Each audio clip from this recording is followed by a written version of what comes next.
WION, now available on Spotify and Google Podcast.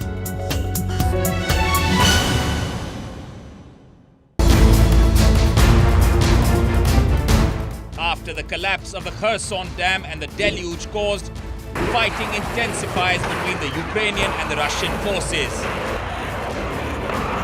As the much talked about Ukrainian counter-offensive seems to be getting underway, France, Germany and Poland firm up talks on the security guarantees Ukraine desperately needs. We must not underestimate Russia. So it's even more important that we continue to provide Ukraine with our support. All eyes are now on NATO leaders' July summit in the Lithuanian capital. Will it focus on Ukraine's push for accession to NATO? On World of Africa, rich countries fail to engage with Africa's key demands on debt relief and new financing for climate action as Paris Climate Finance Summit ends. Global animal welfare organizations urge the government to ban trading of big cat species in South Africa. And borrowing a leaf from Ivory Coast, other West African nations begin to replicate kangaroo care methods to save newborn babies. Watch World of Africa at these times.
Hello and welcome. You are watching Gravitas with me, Molly Gambhir. A quick look first at what's lined up for you on the show tonight.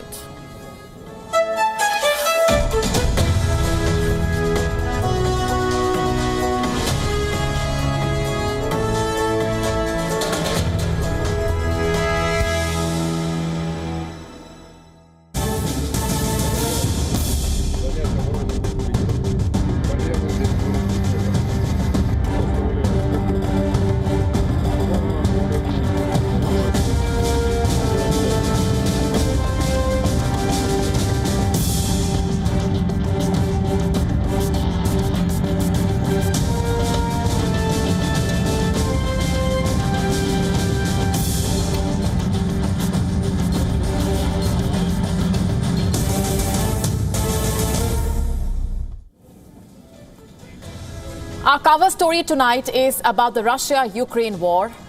A series of twists and turns later, 16 months on, there is still no answer to the big question: who is winning this war? But while we decode the hits and the misses, the claims and the counterclaims, there is one development in the last 24 hours that has far-reaching implications for the course of this conflict. Russia's top military generals have now gone missing. Just what happened to them? Does the Wagner rebellion have anything to do with their disappearance? We join the dots for you in just a few minutes. Also on the show for you tonight, human remains have apparently been found in the Titanic submersible wreckage. We tell you what the latest reports are saying. France continues to remain on the boil over the death of a teenager. Riots have spread to different parts of the country. We get you a detailed ground report. Do you use artificial sweeteners? And are they deadly? Cancer concerns have now emerged over a popular artificial sweetener. The death of a 16-year-old boy has sparked a debate over protein drinks. We tell you more.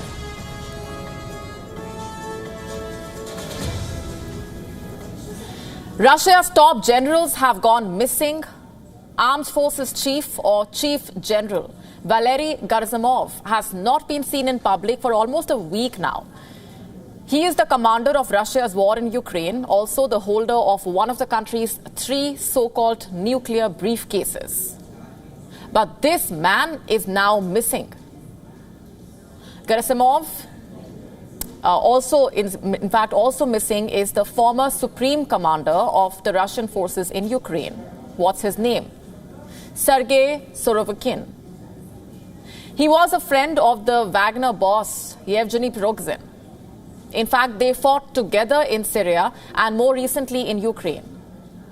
Did his friendship with Prigozhin cost Surovikin his career, or even worse, his life?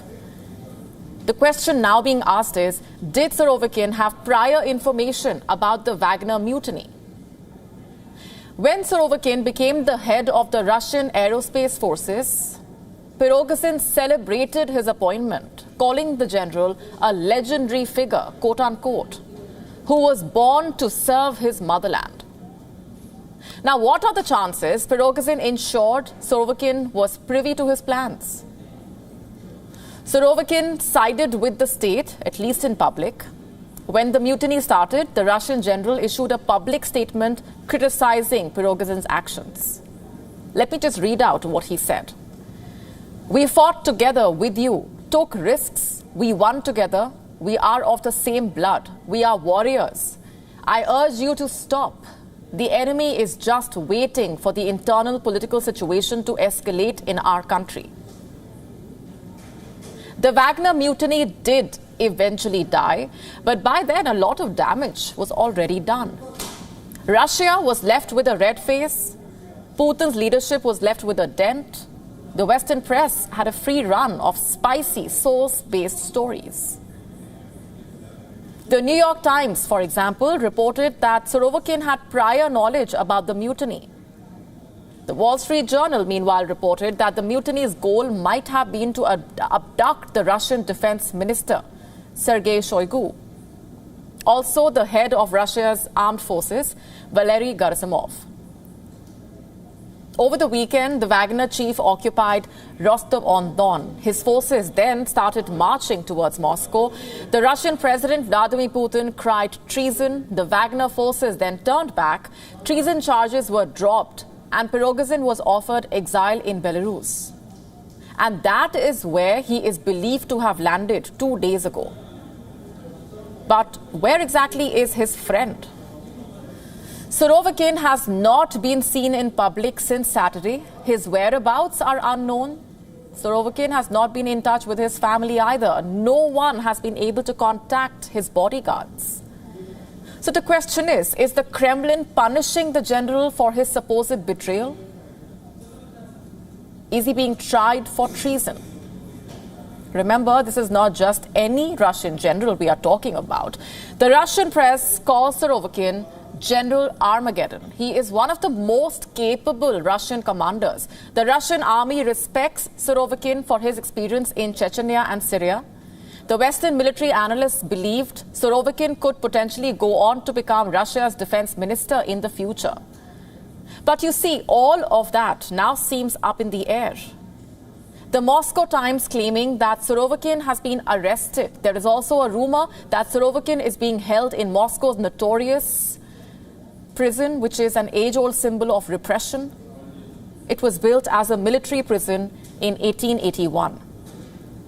And back then, this prison would house low-ranking convicts.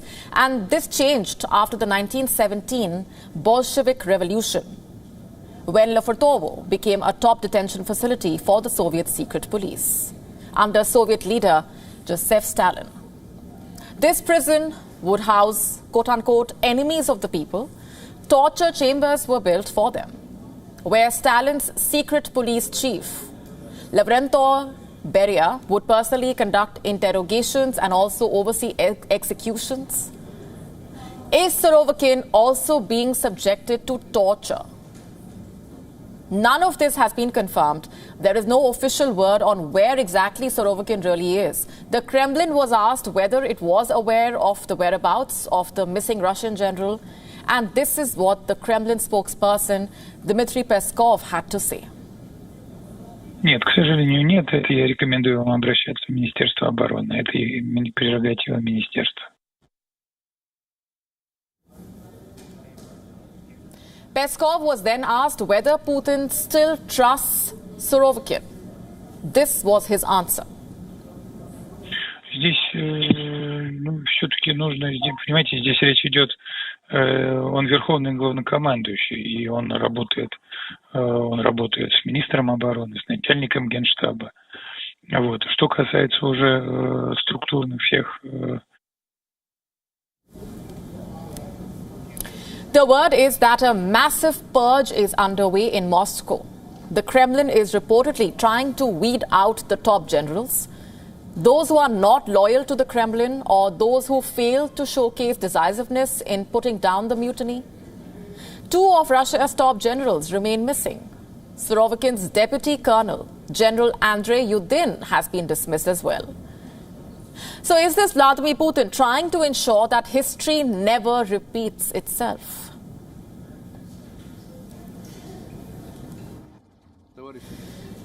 And shifting focus from the war in Ukraine, US President Joe Biden seems to have lost the plot.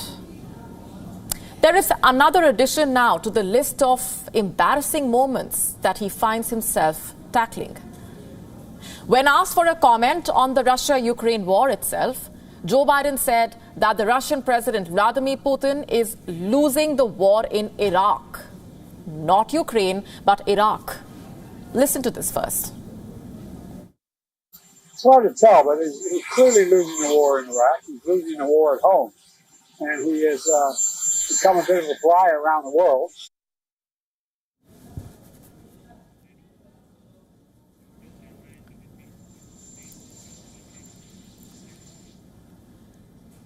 Now, here's a reminder. It's 2023, not 2003, when the US and its allies invaded Iraq. Biden has a track record, you see, of slip-ups, both physical and verbal, and they are clearly not helping his cause. The 80-year-old faces elections next year. The Republicans have already made it a point to use his age against him. And Biden continues to give them fodder. I don't even have to go back much in time. Let's just consider the last few weeks itself. Only days ago, the Indian Prime Minister Narendra Modi was on his maiden state visit to the US. The two leaders met at the White House. The event MC announced the Indian national anthem would play first, followed by that of America's. But it seems that President Biden was not listening. As the Indian national anthem started playing out, he raised his hand to his chest, mistaking it with the other anthem. Seemingly embarrassed and confused, Biden slowly lowered his hand to save face. But it was too late. Twitterati had a field day. One of the users said she was in tears laughing. And there's more. Earlier in June, it was the UK Prime Minister Rishi Sunak's first visit to the White House. First, President Biden butchered Rishi Sunak's name, and then he gave Sunak a whole new job title that does not even exist in the UK. He called him Mr. President. And even when he corrected himself, he jokingly said, "I'm just promoting you." Now, here's another one. Back in April, President Biden was on a 3-day visit to Ireland. He was delivering a speech in the Windsor pub, and he was actually trying to entertain the audience in a way by narrating an anecdote about a black tie. But he ended up embarrassing himself, confusing New Zealand's All Blacks rugby team with the British military force, the Black and Tans, the very force that actually terrorized Ireland. The White House had to cross out the slip-up in the official transcript. Now, it seems to be all fun and games until one realizes that these slip-ups come from the head of a country, one of the world's biggest superpowers at that. Biden's gaffes may make the US and its people burst out with laughter, but underneath that laughter is growing concern. Concern about the future of the country. And that also seems to be reflecting in President Biden's approval ratings. According to a Reuters Ipsos poll, only 41% of Americans approved of their president as of the 23rd of June. As many as 54% disapproved, while 5% remain undecided. You see, Biden's approval ratings have fallen close to the lowest level during his presidency, which has been 36%, by the way. So, does his age have a role to play here? Is it because of his frequent slip-ups? Biden's physicians have declared him, credibly, in good physical and mental shape relative to his years. His age might not be a decisive issue, but it is a real one. And it may be in Biden's favor to address the elephant in the room. And he seems to be doing exactly that, by the way. In the past few weeks, he has increasingly made his age the punchline. He often says that he has been around a long time, both joking about his age and also highlighting his experience in the office. Recently, at an event addressing gun violence, he said, and I'm quoting, "I've been doing this a long time. I know I don't look that old. I know I'm a little under 103. The line got some good laughter from the crowd. While it may work well for Biden to indulge in self-deprecating humor like this, the people also have a right to know about his health and about what he is doing to maintain it. To discuss a few health issues, President Biden has started using a treatment device to treat sleep apnea. The medical announcement coming after reporters spotted marks on his face, which were from the mask used to help him breathe at night. He also suffers from stiffened gait due to spondylitis of the spine. Maybe that's why he keeps falling every now and then, perhaps. The coming months are not going to be easy for President Biden. If he really wants to secure another term, he will have to campaign rigorously, travel frequently, address multiple conferences, deliver countless speeches. He will have to continuously interact with the public, especially with reporters. And a lot of these interactions will be in settings that are not tightly controlled by the White House staff. So is he ready for that, is the question. For days now, we have been getting you the latest on the Titan submersible, the Titanic submersible, which imploded after it went missing. There are more details now that are emerging. The wreckage of the imploded submersible has been found, and it contains what are being presumed to be human remains. The remains of the 5 people who were on board the submersible. The US Coast Guard has confirmed this. Large pieces of debris were transported to St. John's Harbor. A crane unloaded the wreck covered in large tarpaulin from the Horizon Arctic ship. Some of the pieces appeared to show the outer casing of the 22-foot vessel. And reports say this debris was found some 640 kilometers from the coast of Newfoundland, around 13,000 feet below sea level. Now, as you know, the rescuers could not save people aboard Titan, but the wreckage might give some insights into the implosion that had the whole world's attention. Experts have been trying to figure out what actually went wrong. There is a lot of speculation. It could have been an electrical catastrophe or corrosion. It could have been a fire or even water leakage that caused it. Only analysis of the debris will be able to give out some answers. But what about the precautions? What about prior safety measures? Titan's operator, Ocean Gate Expeditions, has some very tough questions to answer. It's almost like the company had no regard for safety, and there are facts that are emerging to back that up. The Titan submersible was described as experimental by the company. It had not been approved by any regulatory body. It was built from an unusual material for a deep-sea vessel. The sub's hull, which surrounded the hollow part where passengers sat, was made from carbon fiber. And typically, this part is made of titanium to withstand the immense pressure of the water. But Titan was made using carbon fibers, a cheaper alternative and a rather strange choice for deep water submersibles. The trials on a smaller scale model of the sub had revealed flaws in the carbon under pressure testing in the past.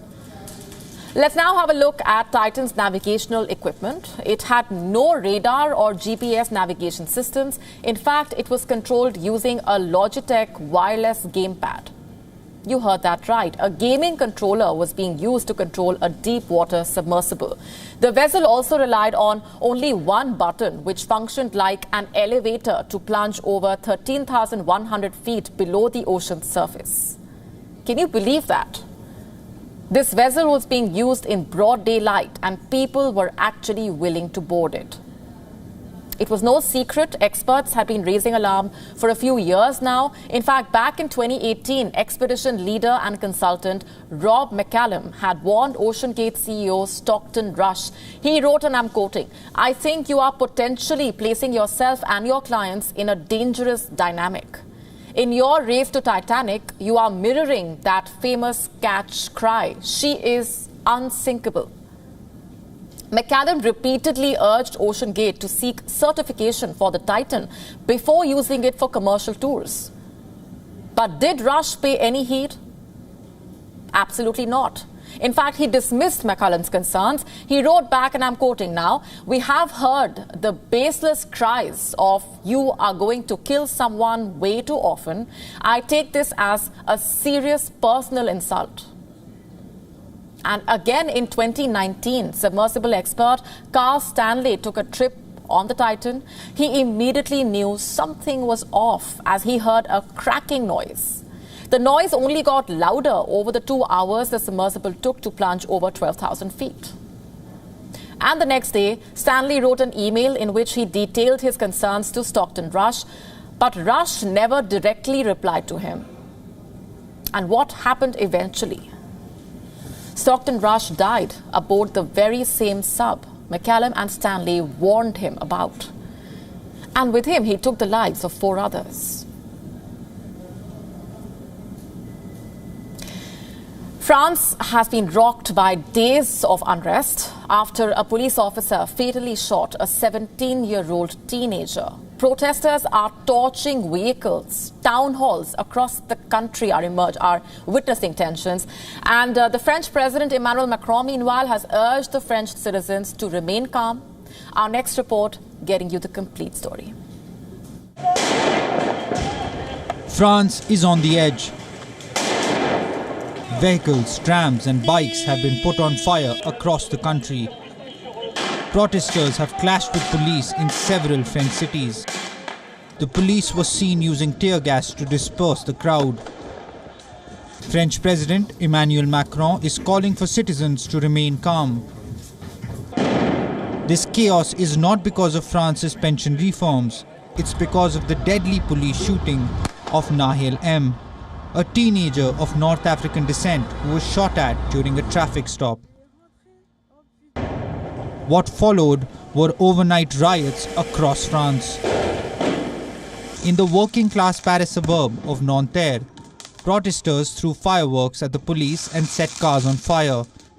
Clashes were also witnessed in the northern city of Lille and in Toulouse in the southwestern region. In the northern suburbs of Paris, a town hall was torched by protesters. French authorities are expected to deploy at least 40,000 police officers across France, out of which around 5,000 security officials will be deployed in and around Paris. Reports suggest at least 180 people have been arrested across France. Macron has described the second night of violence as unjustifiable. This morning, he held a crisis meeting where he denounced the attacks on state institutions. A French prosecutor said the officer who fatally shot the teen has been placed under formal investigation. The prosecutor said previously the teenager failed to comply with the traffic stop order, and on Tuesday, the boy failed to obey the officer's orders. Meanwhile, the mother of the 7, speaking to the French media after the shooting, she remembered her son as a kind and respectful boy. The route they chose for the march was the same as the one Nahel M. used to take on his motorbike. Hundreds gathered in the suburb to demand justice.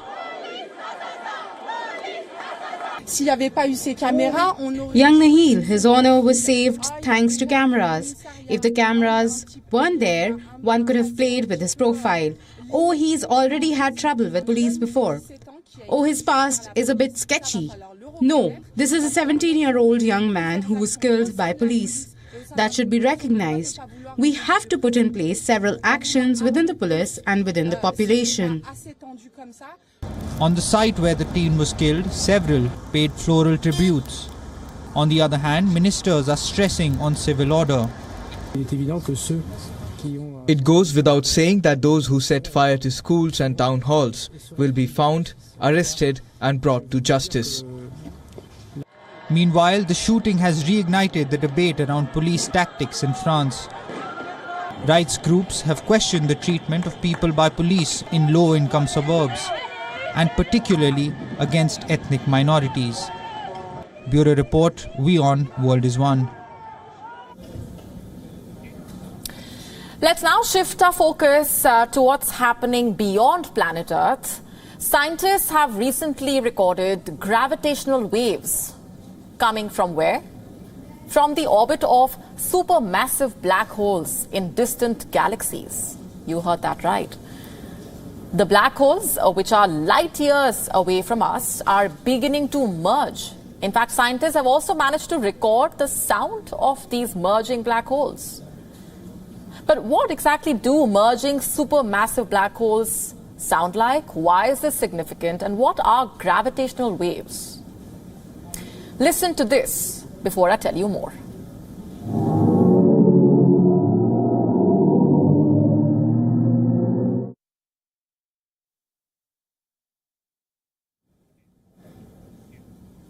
What does that sound like to you? A spooky sound effect, perhaps? Something straight from a horror movie? Well, this is what a supermassive black hole sounds like. NASA has gathered the audio from a circling and spiraling black hole. And this is the first direct evidence of a giant black hole distorting space and time. Let me just tell you why this is a big deal. Why is this development standing out and making headlines? The black holes, one of the universe's most massive objects, of course, are the size of hundreds of millions of suns.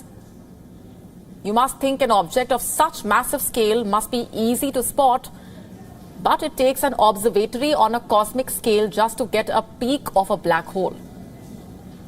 And they have gone mostly unnoticed before this recent discovery. Scientists say that the new discovery could tell if Einstein's theory of gravity is wrong. It may reveal more about dark matter, also dark energy. The discovery could reveal a window into new theories of physics. So how are supermassive black holes born? Astronomers and scientists have not quite been able to study black holes in depth. Most of the studies are still in the theoretical stages. In fact, some researchers say gigantic black holes grow over billions of years. Some say that small black holes merge to become a bigger black hole. But the good news is that the new discovery may reveal how most massive black holes are formed. So by measuring the signal that these supermassive black hole binaries are producing, we can infer what the history is of mergers of galaxies in the universe. How often do galaxies merge? How big are they? How big are the black holes that live inside those galaxies? So what made this observation possible? To keep it simple, scientists studied signals from dead stars that are also known as pulsars. And these stars spiral and send out bursts of signals at precise intervals. In fact, these signals enable scientists to locate far-fetched galaxies. And the way we conduct our experiment is by regularly monitoring a few dozen pulsars. Our analysis has 67 pulsars included in this that we've been timing for about 15 years, approximately once a month. And then we measure the times of arrival of the pulses. Now what happens is, as gravitational waves pass through the galaxy, they stretch and they squeeze it. And there is more than what meets the eye here. The black holes have also opened a new chapter for gravitational waves. The newly found gravitational waves are different from the earlier ones. Earlier waves were caused by much smaller black holes crashing into each other. So what are gravitational waves then? The waves carry information about the best kept secrets of our universe. Scientists basically read these gravitational waves and combine the observations. And this lets them locate where the waves are emerging from and also make new discoveries, like the supermassive black holes. Imagine throwing a stone in a pond. The stone will drop and send out small ripples through the water. Similarly, when two black holes collide, they send gravitational waves through space. And now imagine the stars and the planets as the water. Everything gets stretched and squashed as the waves pass over space. This event, by the way, is so slight that we don't notice it, but scientists detect them from observatories. Today, we have heard the music generated by the supermassive black holes, but soon we may see what the collision of two black holes looks like. Will the new discovery also turn theories into factual evidence? We will have to wait and watch. Stepping away from black holes but staying on with what's happening beyond planet Earth, a list of senior officials have been making remarks on UFOs.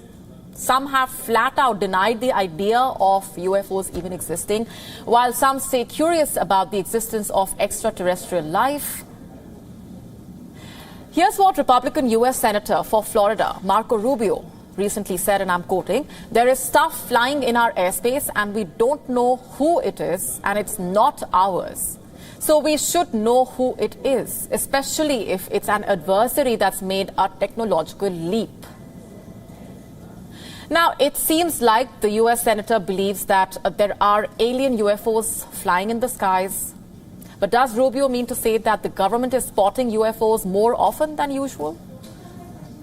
U.S. presidents have, of course, also spoken about this. The most striking intervention came from Barack Obama. While in a talk show, Obama suddenly stopped smiling and said, and I'm quoting, "There is footage and records of objects in the skies that we don't know exactly what they are. We can't explain how they moved, their trajectory. They did not have an easily explainable pattern." The former president also engaged in banter about little green men. But he took the topic of unidentified flying objects quite seriously. On the contrary, former President Donald Trump has blatantly denied the existence of alien UFOs. In the recent past, whistleblower David Grush, who is an ex-American intelligence officer, had claimed that the U.S. military is in possession of crashed alien craft. He claimed that at least one craft is in private possession. So decades later, the same question continues to do the rounds. Do UFOs exist or not? What is the truth? We still do not have clear answers.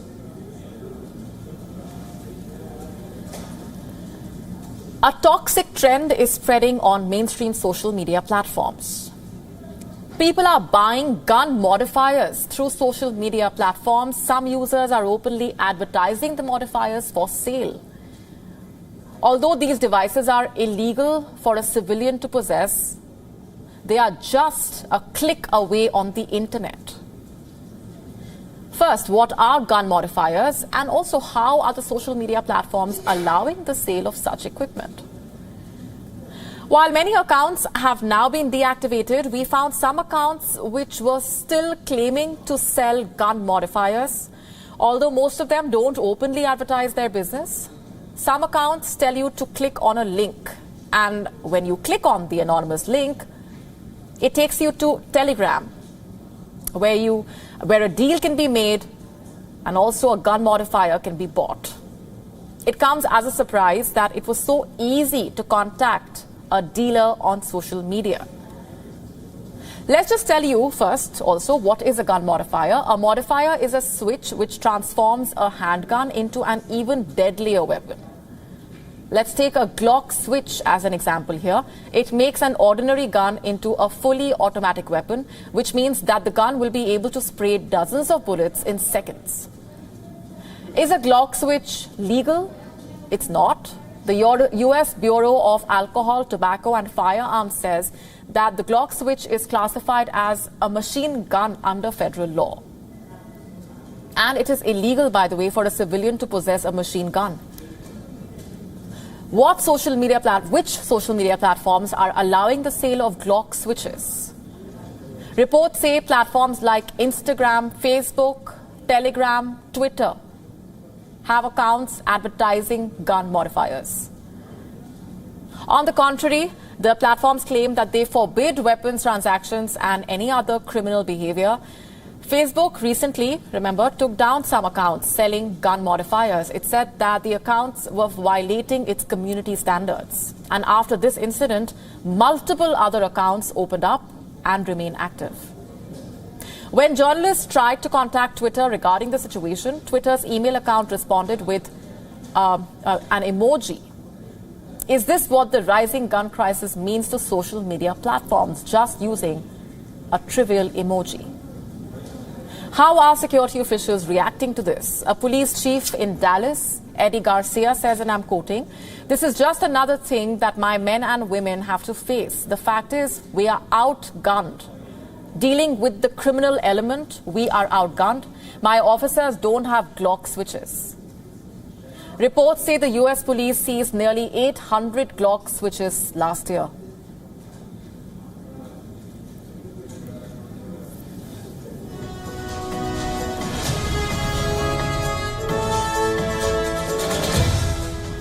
In that video, an official shows how destructive the switch can be. As far as any ordinary gun is concerned, officers are also trying to spread awareness about the destructive power of modifiers, and they have urged the social media platforms to be more responsible. Just how bad is the situation as of now?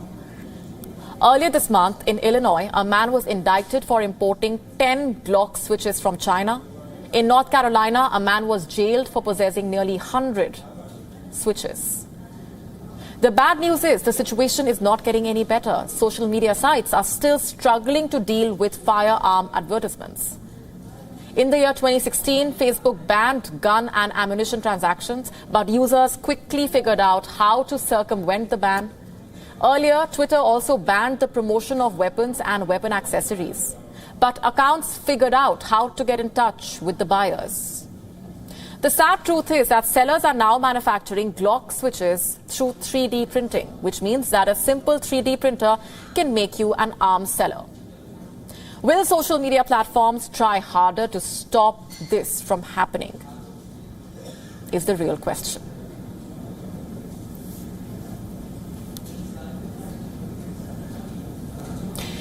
Is your Diet Coke carcinogenic? Can your so-called sugar-free drink cause cancer? The answer is not a no. The World Health Organization is expected to list one of the world's most common artificial sweeteners as possibly carcinogenic.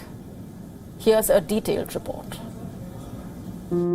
Avoid sugar if you want to be healthy, or so we have been told.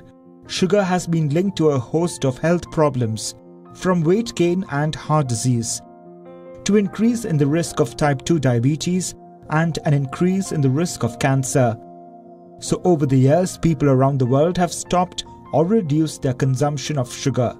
They have replaced sugar with artificial sweeteners in their coffee. Regular Coke has been replaced by Diet Coke or other aerated drinks that claim to be sugar-free and use sugar substitutes or artificial sweeteners.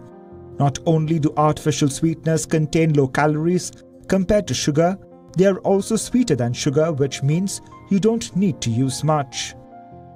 So are we to believe that artificial sweeteners are healthy or healthier than sugar? For the longest time, the popular answer was yes. But we are now being told that artificial sweeteners can be as deadly as sugar, and they too can be carcinogenic, which means food products that use sugar substitutes can possibly cause cancer. Reuters is reporting that artificial sweetener used in Diet Coke is a possible carcinogen. The World Health Organization's Cancer Research Agency is expected to make this declaration soon. The listing is expected as early as July. Which artificial sweetener is used in Diet Coke? Aspartame. It is one of the most popular artificial sweeteners, and its use is not limited to Diet Coke. Aspartame is used in sugar-free chewing gums, sugar-free breakfast cereals, sugar-free ice creams, low-calorie juices, basically any product that is labeled as diet, sugar-free, no or low-calorie, light or zero sugar is likely to have aspartame. This includes your juices, ketchups, yogurts, low-sugar energy bars, low-cal salad dressings and teas. In fact, 95% of carbonated soft drinks that use sweetener use aspartame. So do 90% of ready-to-drink teas. This chemical sweetener is being used in food products for several decades now. Aspartame was discovered in 1965. It is almost 200 times sweeter than regular sugar. Over the years, aspartame and its side effects have been studied widely. Many of these studies gave the artificial sweetener a clean chit, but there were also a few studies that raised questions about its safety. The United States permitted the use of aspartame in food in 1981. Today, food regulators in India, Japan, Australia, and in 100 countries allow the use of this sweetening agent. A listing by the WHO branding aspartame as a possible carcinogen is likely to reverse this sooner or later. In the meanwhile, the ball falls on your court, and it comes with a question. Will you continue to replace sugar with artificial sweeteners? Will you continue to consider Diet Coke as healthy? Or does it make more sense to skip sugar and aerated beverages altogether? Bureau Report, WION World is One.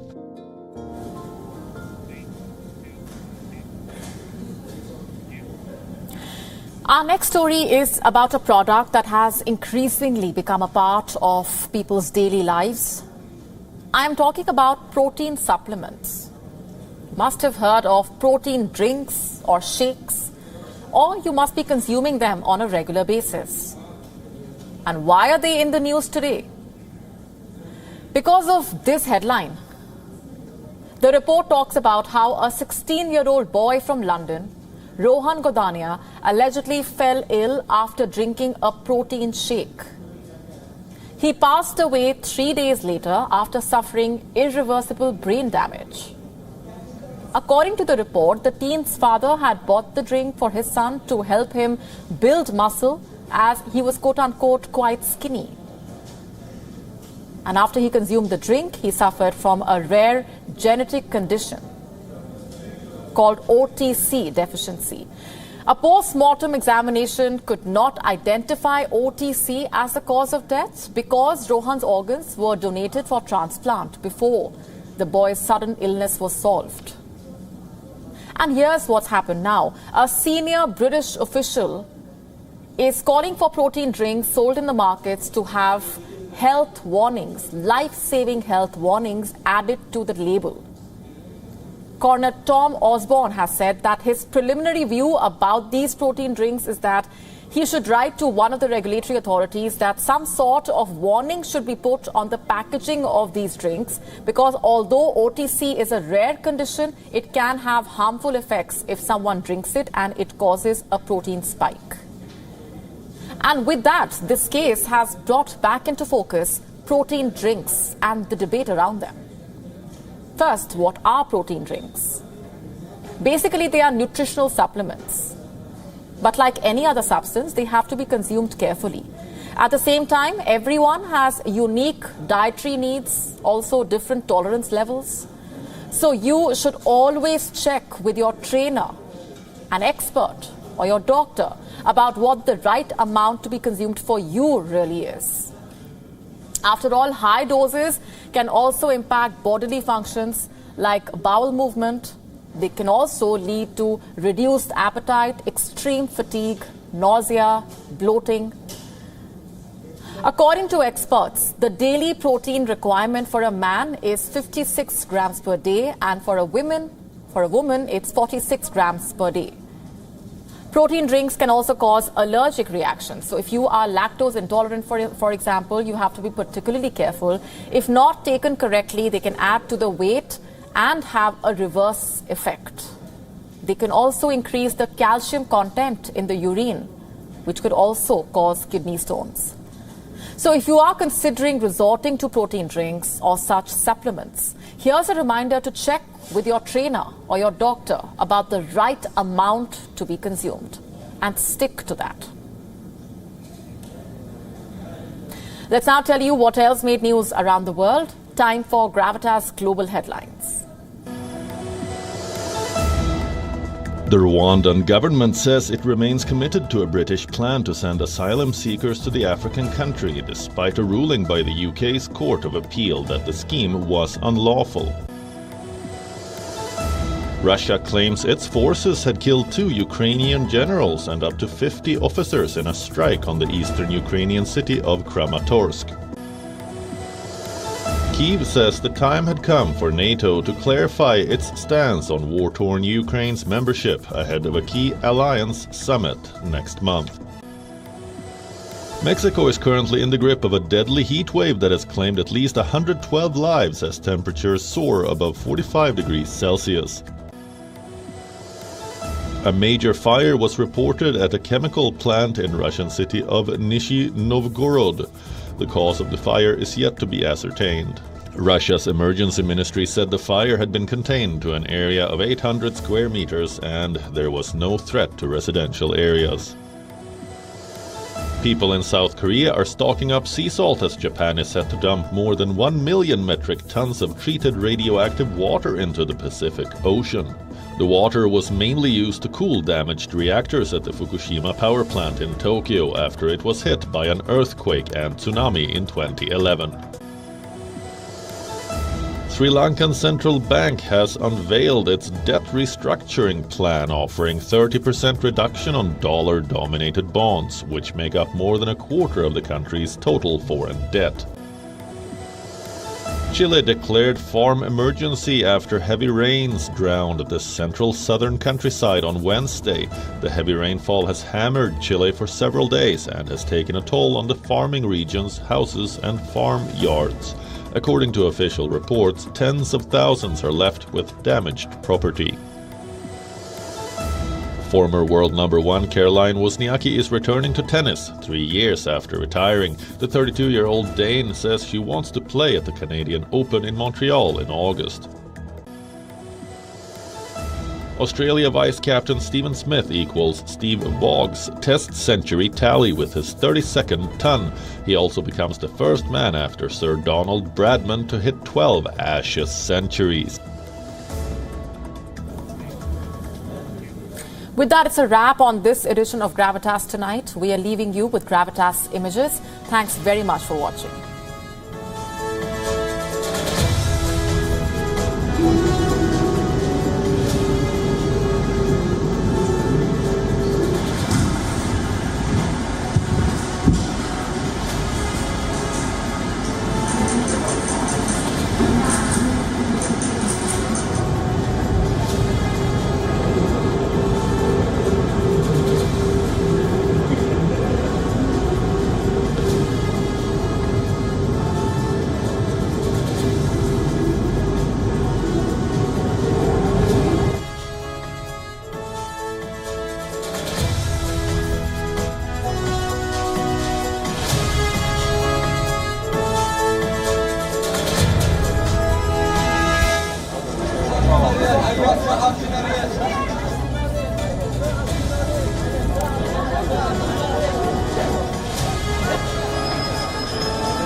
खुशी के लिए एक ख्याल ही काफी है। ईबिक्स cash हर खुशी के लिए काफी है।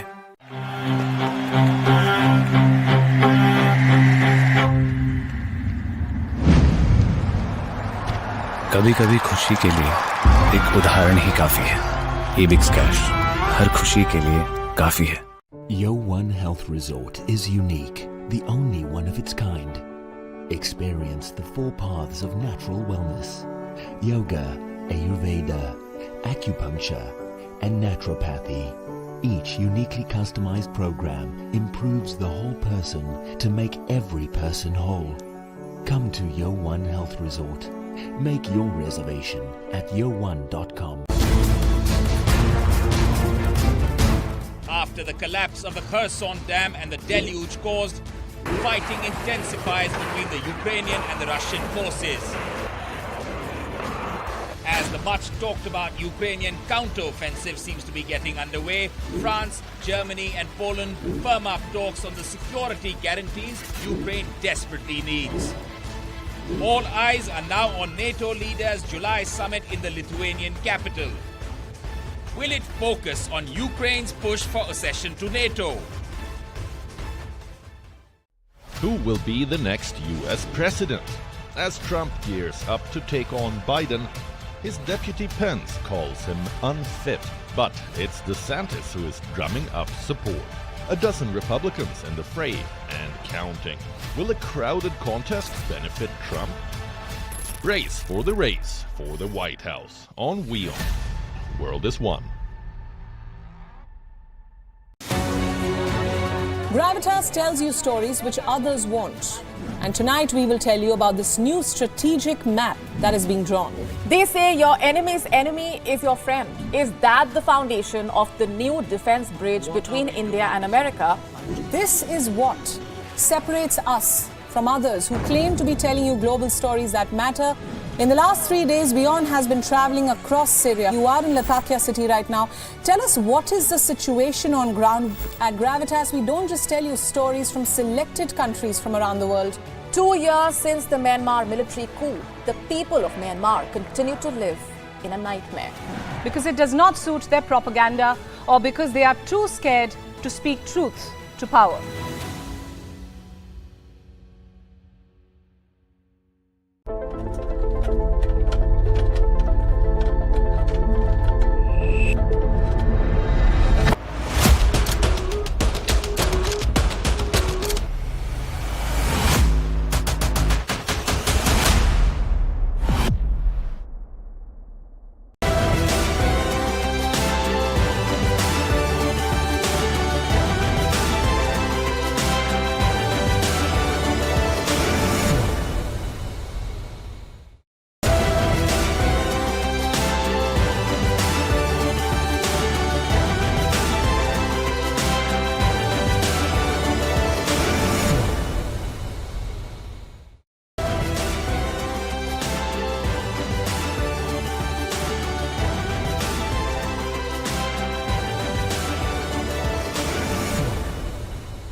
Stay connected with the world through WION. Like the page on Facebook. Follow us on Twitter for new alerts. Instagram for videos and images. And the website for the latest news, views and analysis. WIONews.com. World is One.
resort is unique, the only one of its kind. Experience the 4 paths of natural wellness: yoga, Ayurveda, acupuncture, and naturopathy. Each uniquely customized program improves the whole person to make every person whole. Come to WION Health Resort. Make your reservation at WION.com. After the collapse of the Kherson Dam and the deluge caused, fighting intensifies between the Ukrainian and the Russian forces. As the much talked about Ukrainian counter-offensive seems to be getting underway, France, Germany and Poland firm up talks on the security guarantees Ukraine desperately needs. All eyes are now on NATO leaders' July summit in the Lithuanian capital.